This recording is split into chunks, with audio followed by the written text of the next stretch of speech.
అందరికీ నమస్కారం.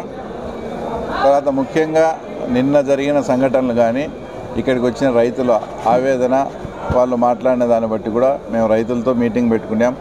తర్వాత అదేవిధంగా అసలు ఎందుకు ఈ అపోహలు వస్తున్నాయి, రైతుల మెయిన్ అపోహ ఏంటంటే ఇక్కడ ఎవరైతే మీరు మార్కెట్ కమిటీలో రూములు ఇచ్చి వ్యాపారస్తులు ఉన్నారో వాళ్ళంతా కూడా అందరూ యాక్షన్లో పాల్గొనకుండా ముగ్గురు నలుగురు మాత్రమే పాల్గొని సిండికేట్ అయిపోయి మాకు రావాల్సిన ధర కన్నా మాకు తక్కువ వస్తుందనేది మెయిన్ పాయింట్గా ఆ తర్వాత వీళ్ళు చెప్పడం జరిగింది.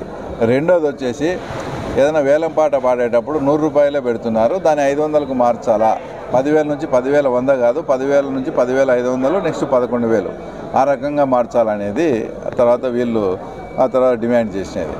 దీనికి ఇక్కడ ఉండే వ్యాపారస్తులతో కూడా మాట్లాడినాం, సెక్రటరీ గారితో కూడా మాట్లాడి ఇప్పుడు రూములు వచ్చి 12 ఉన్నాయి. ఇంకా అప్లై చేయాల్సిన వాళ్ళు 10 మంది అప్లై చేసుకున్నారు. వాళ్ళకి ఇమ్మీడియట్గా కూడా అంటే జనరల్గా ఇక్కడ ఏం జరుగుతుందంటే మనమే రూమ్ కట్టించేది లేట్ అవుతుంది కాబట్టి అప్లై చేసుకునే వాళ్ళే వాళ్ళు సొంతంగా కూడా షెడ్ వేసుకునే విధంగా అంతా ముందుకు వచ్చినారు. దాంట్లో ఒక 6 నుంచి 7 అప్లికేషన్లు మనకు ఆల్రెడీ వచ్చి ఉన్నాయి.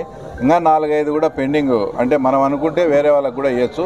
ఇక్కడ ఉండే రైతుల కోరిక మేరకు వీళ్ళ బాధ ఏంటంటే ఎవరిని కొత్త వాళ్ళను బయట నుంచి వచ్చే వ్యాపారస్తులు వస్తే మాకు మంచి గిట్టుబాటు ధర వస్తుందనే ఒక ఆశ ఇక్కడ రైతుల్లో ఉంది. అది వాస్తవం కూడా. అలాంటప్పుడు మేమేం చెప్తున్నామంటే 2 మార్కెట్ కమిటీ చైర్మన్లు కూడా ఉన్నారు, సెక్రటరీ ఉన్నారు. ఎవరైనా ఉత్సాహవంతులు బయట జిల్లాల నుంచి అయినా సరే ఈ చీనీ వ్యాపారంతో సంబంధం ఉండే వాళ్ళు ఎవరైనా సరే ముందుకు వచ్చి మాకు పులివెందులలో రూములు కావాలని అడగండి, మేము ఒక 4-5 రూములు కూడా వాళ్ళకి ఇచ్చేదానికి కూడా ఏర్పాటు చేస్తున్నాం. ఎందుకంటే ఇది రైతులందరి కోరిక. రైతులకు బయట నుంచి వచ్చే వ్యాపారస్తులు ఇక్కడికి వచ్చి చేస్తే మాకేమైనా మంచి రేట్ వస్తుందేమో అనే ఒక ఆశ వాళ్ళకు ఉంది. కాబట్టి రైతుల తరఫున మేము ఖచ్చితంగా వాళ్ళు చెప్పింది మేము పాటించి ఇప్పుడు 6-7 మంది ఆల్రెడీ అప్లై చేసుకున్న వాళ్ళకి ఇస్తూ నాన్ లోకల్ అయినటువంటి వ్యాపారస్తులు కూడా ఎవరన్నా వచ్చి ముందుకు వస్తే వాళ్ళకు కూడా రూములు ఇచ్చే బాధ్యత కూడా సెక్రటరీ 2 చైర్మన్లు కూడా మేము తీసుకుంటాం. తర్వాత 500 అనేది తర్వాత నిన్న మేము చెప్పిపోయినాం. ఈరోజు కూడా అంటే టన్నుకు 500 పెంచేది అది కూడా ఈరోజు అమలు పరిచినాం. కాబట్టి మేము చెప్పేది ఏంటంటే మీకుండే ఏదన్నా అపోహలు అనేటి వ్యాపారస్తులతో మాట్లాడి ఖచ్చితంగా తీరుస్తాను. ఇందాక మీరు చెప్పినది ఏంది ప్రధానమైన సమస్య ఏంటంటే సేమ్ క్వాలిటీ ఉంటుంది, చిన్న కుప్పకు పెద్ద రేట్ వస్తుంది, అదే 10 టన్నులు ఉండే కుప్పకు ఆ రేటు పెట్టడం లేదని మీరు అడుగుతున్నారు. దానికి కూడా మేము ఏం పరిష్కారం చేస్తున్నామంటే అంటే మాకుండే ఆలోచన రైతు కనుక ఒప్పుకుంటే లోడ్ దించేటప్పుడే గ్రేడింగ్ చేస్తారు, first quality, second quality, third quality. ఇంకా దాంట్లో ఇంకా రేట్లో తేడా ఉండదు. ఫస్ట్ క్వాలిటీ అంటే అందరికీ ఒకటే రేట్ వస్తుంది, అది కూడా రైతు ఒప్పుకుంటే. ఈ ప్రయోగం ఒక వారం రోజులు చేద్దాం. దీనివల్ల రైతుకు ఎక్కువ రేట్ వచ్చేది కంటే అది కంటిన్యూ చేస్తాం, రాకపోతే మళ్ళీ కూర్చొని మనం మాట్లాడుకొని చేస్తాం. అది కూడా ఏంటి గ్రేడింగ్ చేసేదానికి రైతు ఒప్పుకుంటేనే, బలవంతం లేదు దీంట్లో.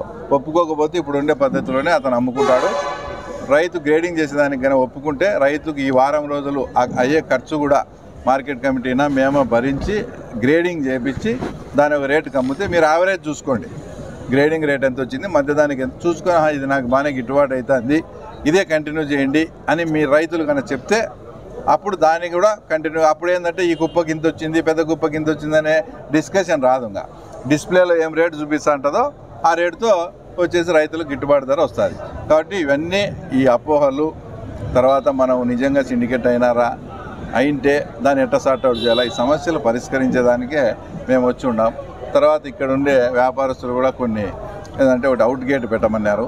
ఏ బండి ఎక్కడికి పోతుంది, ఏ బండి ఎక్కడికి వస్తుంది, ఎన్ని టన్నులు పోతుందని ఇన్ఫర్మేషన్ ఉండాలా. ఇందాక మీరు చెప్పినది 3 వేలంలో పాడుతున్నారు, మిగతా వాళ్ళు పాడకుండా ఉన్నారంటే ఈ ప్రతి మండి వాళ్ళను ఎవరెవరు ఎంతెంత పాడినారని మా అకౌంట్ ద్వారా వచ్చేది, మీకు అమౌంట్ కూడా తెలుసు. వాళ్ళందరిది డీటెయిల్స్ కూడా ఇమ్మని చెప్పినాం. అంటే ఊరికే ఇక్కడ షాప్ పెట్టుకొని ఊరుకుండి సిండికేట్లో భాగమై పాట పాడకుండా అంత తక్కువ ధరకుని మనం పంచుకుంటా అంటే దాంట్లో బయటపడిపోతుంది.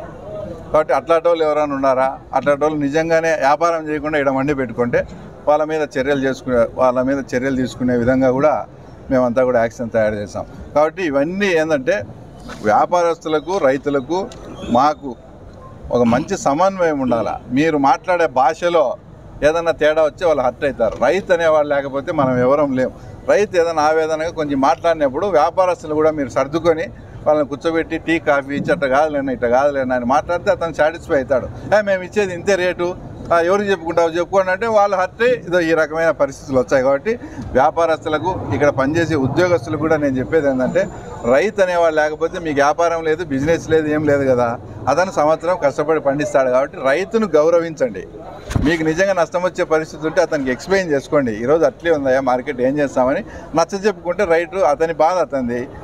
ముందు రోజు 30,000 ఉంటుంది మన కర్మ, అవతల రోజు 20,000కి వచ్చింది. ఇప్పుడు అరటికాయలు 5,000 6,000 పోతుంది. మరి రైతుకు బాధ అనేది ఉంటుంది. ఆ బాధను మనం అర్థం చేసుకొని అతనికి ఒక మంచి కన్వీనియంట్ పద్ధతిలో విసుక్కోకుండా ఒక మంచి సామరస్య వాతావరణంలో చెప్తే ఎవరైనా మనిషి అనేవాడు ఖచ్చితంగా దాన్ని ఆనర్ చేస్తాడు. కాబట్టి అందరూ సమన్వయంతో చేసుకోండి. సమస్య ఉంటే మాకు చెప్పండి. ఇప్పుడు మాకు తెలిసిన నాలెడ్జ్తో ఈ రకమైన ఈ సార్ట్అవుట్, ఒకటి గ్రేడింగ్ కావచ్చు, ఒకటి వ్యాపారస్తులు అందరూ పాల్గొనాలా, ఇంకోటి బయట నుంచి వచ్చే వ్యాపారస్తులకు రూములు కూడా ఇస్తాం. ఈయన చెప్పినది గవర్నమెంట్కి రాస్తాం. ఏది 8% చేసేది ఇక్కడ వ్యాపారస్తులు ముందే రైతులందరూ ఇబ్బంది పడుతూ ఉన్నారు, రేట్ లేదు, దీన్ని ఏమైనా కన్సిడర్ చేయండి అని గవర్నమెంట్కి రాస్తాం. అది వాళ్ళు గవర్నమెంట్ కానీ వస్తే మీరు చెప్పినట్టు దాన్ని తగ్గించే మార్గం కూడా చూస్తాం.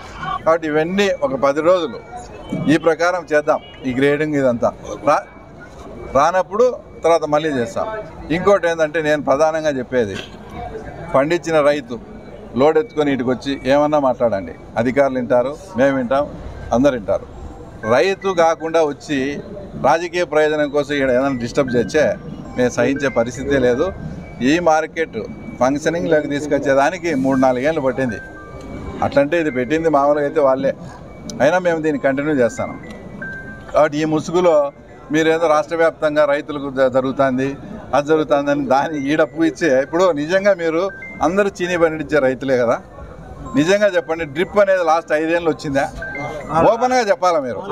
చంద్రబాబు గవర్నమెంట్ వచ్చినాక 10% 90% వస్తుంది. మళ్ళీ వీళ్ళు రైతులు నిన్న మేము ఎలక్షన్ పెట్టుకుంటే ఎర్రబెల్లి చెరువుకు 1 గంట 2 గంటల పని, అది ఆ పని కూడా ముఖ్యమంత్రి కాబట్టి చేయలేకపోయినారు. ఈరోజు మండలం అంతా ఎర్రబెల్లి చెరువుకు నీళ్ళు వస్తాను ఆయన ఆనందం. అంటే రైతుల పట్ల ఎవరికి చిత్తశుద్ధి ఉంది, రైతులకు చేయాలనుకుంటే మేము చేస్తున్నాం.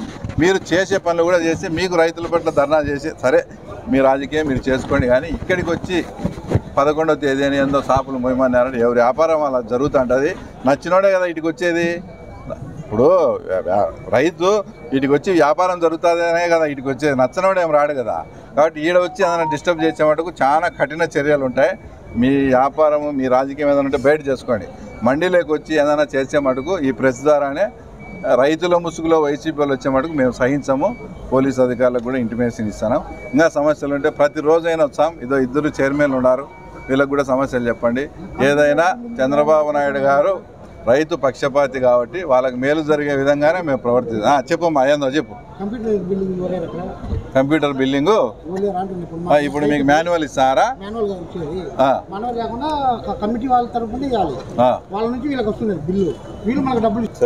అదే బిల్లింగ్ దాని ప్రకారం వస్తే మీకు ఒక అకౌంటబిలిటీ ఉంటుంది అంటావు, రైట్? అది మాకు కూడా అవసరమే. ఇప్పుడు మాకు కూడా అవసరమే. వ్యాపారస్తుడు ఎంత వ్యాపారం చేసినాడో మాకు తెలియాలి కదా.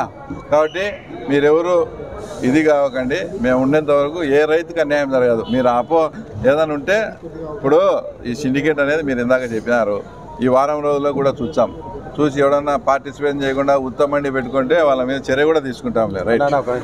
గ్రేడింగ్ పద్ధతి అని చెప్పినారు. ఒకటి మాన్యువల్ కూలోళ్ళని పెట్టి చేపిస్తారా?